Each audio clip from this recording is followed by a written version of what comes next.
जहाँ मैं आपको धन्यवाद देने आया हूँ, जहाँ मैं धन्यवाद देने आया हूँ कि अगर आपने सबने मिलकर के वोट दिया है और इतनी बड़ी जीत दिलाई है, तो आपके साथ कभी भी किसी तरह का भेदभाव नहीं होने दिया जाएगा और कहीं भी किसी तरह का कोई अन्याय किसी के साथ नहीं। मैनपुरी का पैगाम आया है कि निकाय चुनाव सरकार फेस नहीं करना चाहती है और इसलिए नहीं फेस करना चाहती है। मैनपुरी का पैगाम आया है कि निकाय चुनाव सरकार फेस नहीं करना चाहती है और इसलिए नहीं फेस करना चाहती है।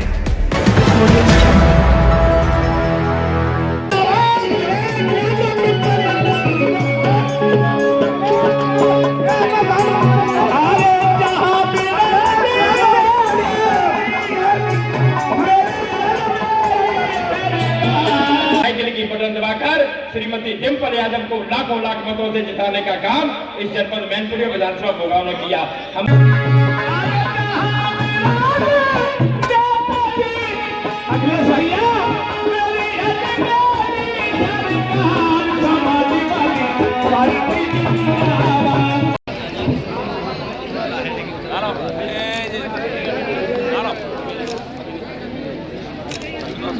अरे भैया जिंदाबाद गड़बड़ी करते हैं।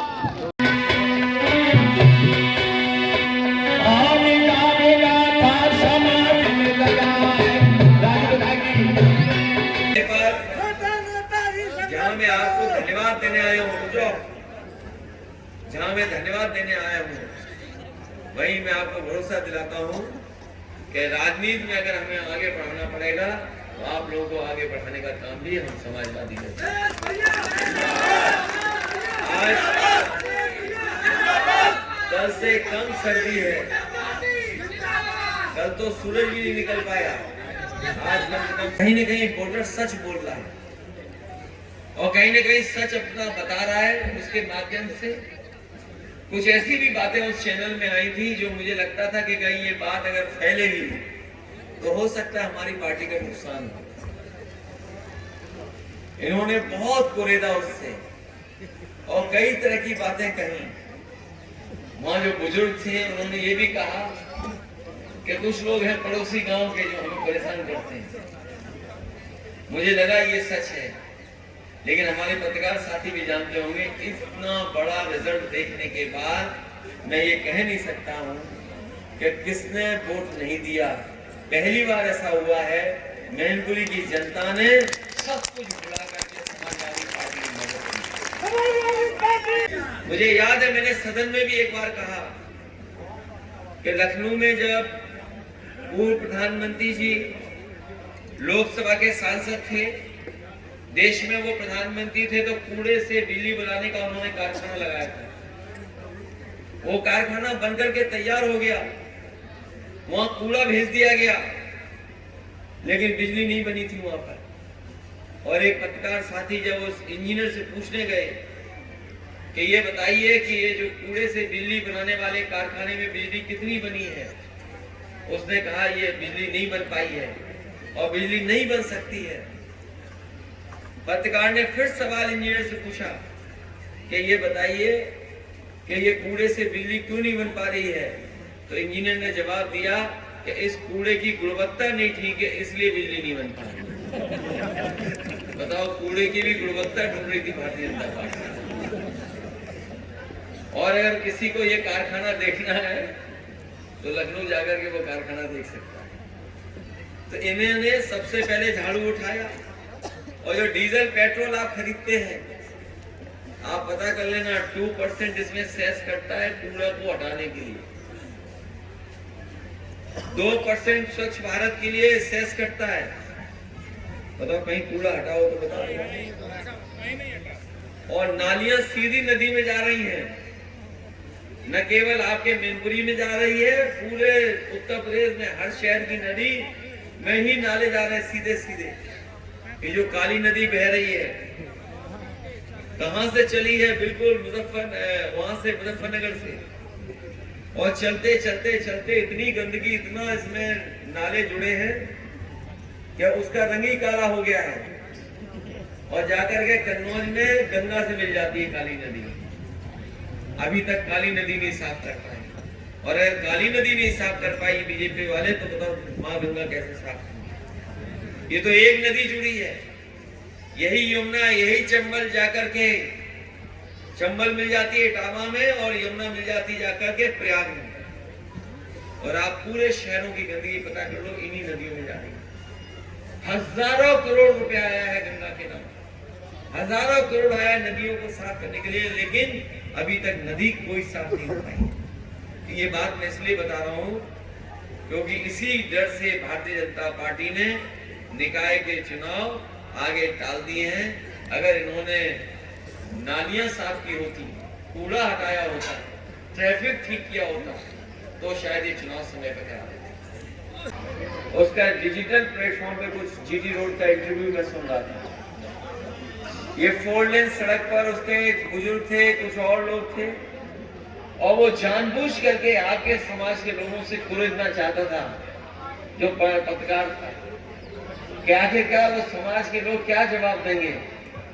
मुझे लगता है परिणाम देख करके जो उन्होंने कैमरे के सामने बोला था वो सच नहीं है, जो मशीन के माध्यम से परिणाम निकला है वो सच है। उस चैनल के लोगों जिसने देखा होगा वो जानते होंगे, आपके समाज के लोगों को वो बार बार पूछ रहा था। वो हो सकता है पत्रकार साथी यही हो या इनके सहयोगी रहे हो,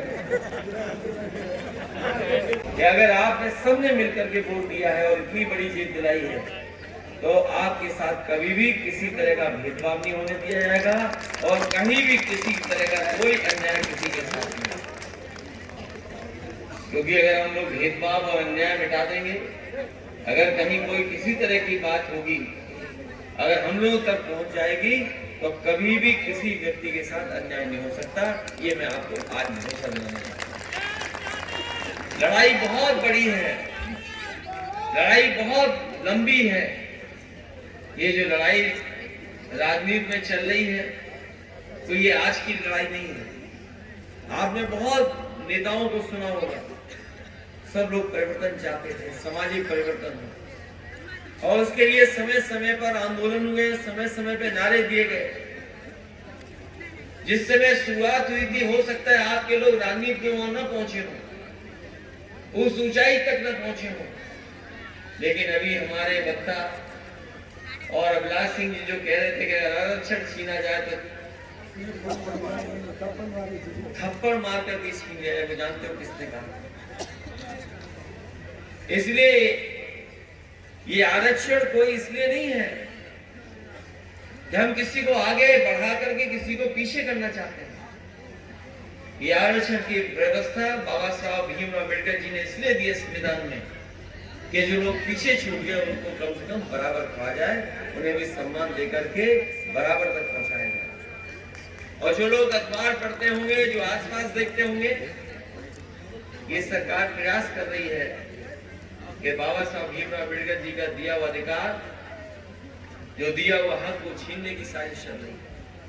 अभी निकाय के चुनाव होने थे, लेकिन जानबूझ करके सरकार ने गलत एफिडेविट लगाए थे, और उसका परिणाम ये हुआ है कि अभी चुनाव के लिए समय लगेगा। अभी जब कोर्ट फैसला दे देगा तभी चुनाव हो गया। ये सरकार जानती थी, क्योंकि समय समय पर सुप्रीम कोर्ट ने निर्देश दिए, सुप्रीम कोर्ट के जजमेंट्स आए, उनको बिना पढ़े बिना देखे ही आरक्षण कर दिया, और आरक्षण भेदभाव के साथ किया गया। उसका परिणाम ये हुआ कि आज सरकार को चुनाव टालना पड़ा, और सरकार चुनाव इसलिए टाल रही है क्योंकि मैनपुरी के चुनाव के बाद वो जनता को फेस नहीं करना चाहती। मैनपुरी का परिणाम आया है कि निकाय चुनाव सरकार फेस नहीं करना चाहती है, और इसलिए नहीं फेस करना चाहती है क्योंकि जितने भी हमारे कस्बे हैं, अगर हम पूरे प्रदेश के कस्बे देखें, बड़े शहर देखें, महानगर देखें, ज्यादातर बीजेपी का कब्जा है। और बीजेपी का कब्जा कोई एक बार नहीं हुआ है, कई बार उनका कब्जा रहा है, कई बार उनके अध्यक्ष बने हैं। और आज सबसे ज्यादा व्यवस्था खराब अगर कहीं है तो शहरों में। अगर आप शहर में चले जाएं तो जाम लग जाएगा, आप सड़कों से नहीं निकल सकते। शहरों में इतनी गंदगी है जिसकी आप कल्पना नहीं कर सकते। जगह जगह कूड़ा मिल जाएगा, जगह जगह खुली नाली मिल जाएंगी। और अभी आंकड़े ये बताते हैं कि जहां जहां भारतीय जनता पार्टी के लोग चुन करके बैठे थे वहीं डेंगू सबसे ज्यादा हुआ।